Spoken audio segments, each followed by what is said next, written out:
কোনো ব্যক্তিগত সম্পত্তি না, এককভাবে এটাকে ভোগ করা যায় না। এই সম্পত্তি সকলের, আমার আপনার সকলের, সকলকে নিয়ে চলার মানসিকতা তৈরি করতে হবে এবং সুস্থ সংস্কৃতির মাধ্যমে এই জেলা জাহেরকে কিভাবে আমরা আরো উচ্চতায় নিয়ে যেতে পারবো, এটাই আমরা সকলে কামনা করব। আসুন সুস্থভাবে বসে সকলে মিলে আজকের এই আলোচনায় সুস্থ আলোচনা উঠে আসবে এবং এই জেলা জাহের শুধু বর্ধমান না, পশ্চিমবঙ্গের এক ইতিহাস হবে। এই বলে আমাদের সঞ্চালক মহাশয়কে মাইকটা দিচ্ছি।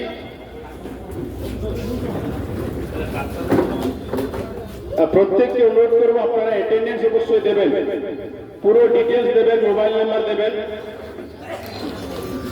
এবং অ্যাটেন্ডেন্স অনুসারে আপনাদের খুব ছোট্ট আকারে বক্তব্য দেওয়ার সুযোগ দেওয়া হবে। কম বেশি আপনারা সকলেই জানেন এখানের জেলা জাহেরের বিষয় সংক্রান্ত বিষয়ে বহু লড়াইয়ের ফল, বহু মানুষের সংগ্রাম, বহু গুণীজনের সমাবেশ, নানান ইতিহাস রয়েছে। এই ইতিহাসকে আমরা শেষ করে দেব না। এই ইতিহাসকে আলোচনার মাধ্যমে কিভাবে পূর্ণাঙ্গ রূপ আরো দেওয়া যায় সেই বিষয়ে আজকে আলোচনা হবে।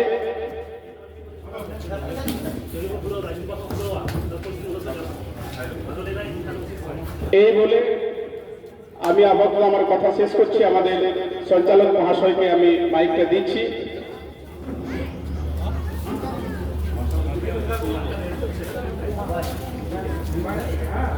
বড়সুল রেন বিশ্বনাথ গঙ্কে,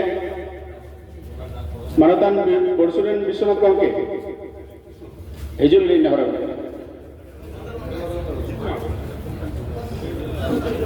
আচ্ছা এটেন্ডেন্স ᱨᱮᱫᱚ ᱡᱚᱛᱚ ᱜᱮᱵᱚᱱ ᱥᱳᱭᱟ ᱢᱟ, ᱫᱤᱥᱟᱹ ᱠᱟᱛᱮ ᱡᱚᱛᱚ ᱦᱚᱲ ᱵᱚᱱ ᱥᱳᱭ ᱢᱟ।